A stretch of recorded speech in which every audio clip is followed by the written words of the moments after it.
दिल्ली के पास ही फरीदाबाद की पर्वतीय कॉलोनी में एक चार्टर्ड विमान, एक किराए का हवाई जहाज क्रैश होने से 10 लोगों की मौत हो गई है।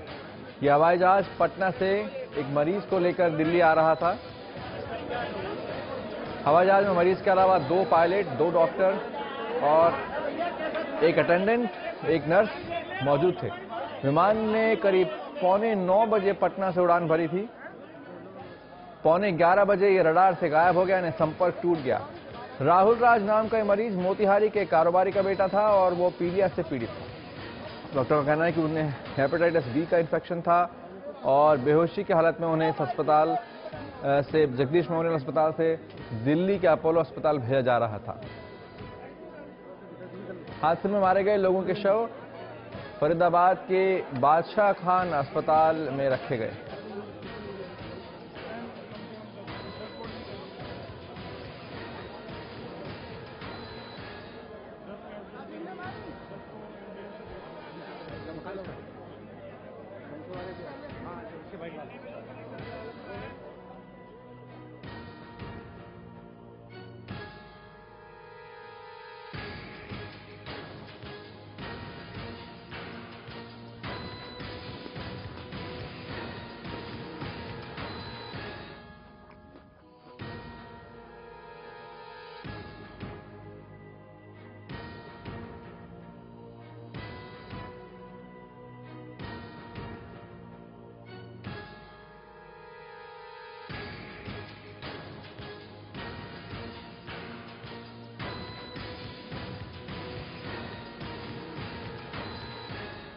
और इस वक्त हमसे जुड़ रहे हैं उमाशंकर सिंह।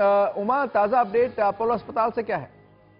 देखिए, अपोलो हॉस्पिटल से अभी बताया जा रहा है कि थोड़ी ही देर में स्टेटमेंट होने वाले हैं। अभी तक उन्होंने सिर्फ इतना बताया है कि जो चार्टर्ड प्लेन था वो अपोलो हॉस्पिटल का नहीं था, लेकिन अपोलो। आपकी आवाज हमें साफ नहीं पहुंच रही, कहीं ऐसी जगह पहुंचे ना आपसे बात सिग्नल आपके फोन का हमें पहुंच सके, हम फिर आपके पास आने की कोशिश करेंगे। हम देख रहे हैं तस्वीरें उस हवाई जहाज के मलबे की दाहिनी ओर, जो एक मकान में आकर गिरा है। मकान पूरी तरह तहस नहस हो गया, इसकी छत गिर गई और यहां मौजूद कम से कम 3 लोगों के मारे जाने की आशंका है।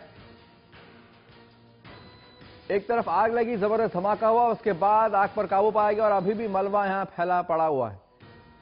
10 शव पास के एक अस्पताल, बीके अस्पताल में पहुंचाए गए हैं, जिनमें से 2 डॉक्टरों के शवों की शिनाख्त पहचान हो चुकी है।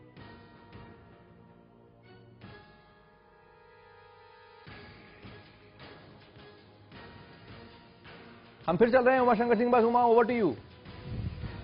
जी, महराज, अपोलो हॉस्पिटल के बाहर मैं खड़ा हूँ। यहाँ पे किसी भी जर्नलिस्ट को अंदर अलाउ नहीं किया जा रहा है। मेरी अंदर पीआर डिपार्टमेंट में बात हुई है, उनका सिर्फ इतना कहना है कि जो चार्टर्ड प्लेन था वो अपोलो का नहीं था, लेकिन ये जरूर वो मान रहे हैं कि अपोलो हॉस्पिटल ने उसको हायर किया था।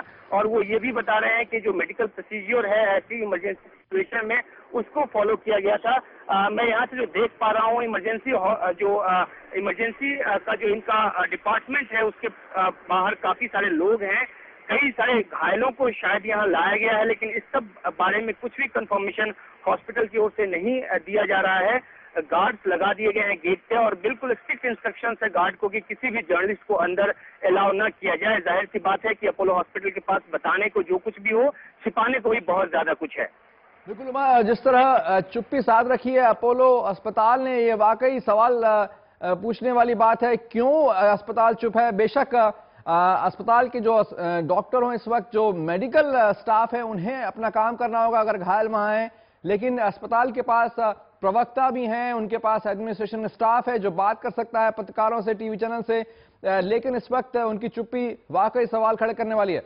जी बिल्कुल, देखिए, हर हॉस्पिटल का एक काम होता है, जो घायल पहुंचे उनकी इलाज करें, लेकिन उसके अलावा इस तरह के क्राइसिस सिचुएशन में, इस तरह की जो इमरजेंसी सिचुएशन है उसमें वो इंफॉर्मेशन भी दे, लोगों के साथ शेयर करें, लेकिन अपोलो वो नहीं कर रहा है। संजीव जैन जो कि पीआरओ हैं, उनसे लगातार मेरी कई बार मैंने कोशिश की, हालांकि 2 बार उनका फोन भी आया। उन्होंने बताया कि एक स्टेटमेंट दिया जाने वाला है अपोलो हॉस्पिटल की तरफ से, लेकिन स्टेटमेंट को अभी फाइनल कहते हैं कि फाइनल टच दिया जा रहा है। कई तरह के इंटरनल जो उनकी प्रॉब्लम्स है, अभी जो एक शख्स बाहर आए थे उन्होंने ये बताया हमें कि कुछ इंटरनल प्रॉब्लम है, इसलिए स्टेटमेंट जारी करने में देर हो रही है। उन्होंने सिर्फ इतना बताया कि अपोलो ये मान रहा है कि जो चार्टर्ड प्लेन है उसको हायर किया था अपोलो हॉस्पिटल ने। हालांकि वो प्लेन अपोलो हॉस्पिटल का नहीं था, जो ड्यू मेडिकल प्रोसीजर है उसको फॉलो करते हुए उन्होंने उस प्लेन को हायर किया था।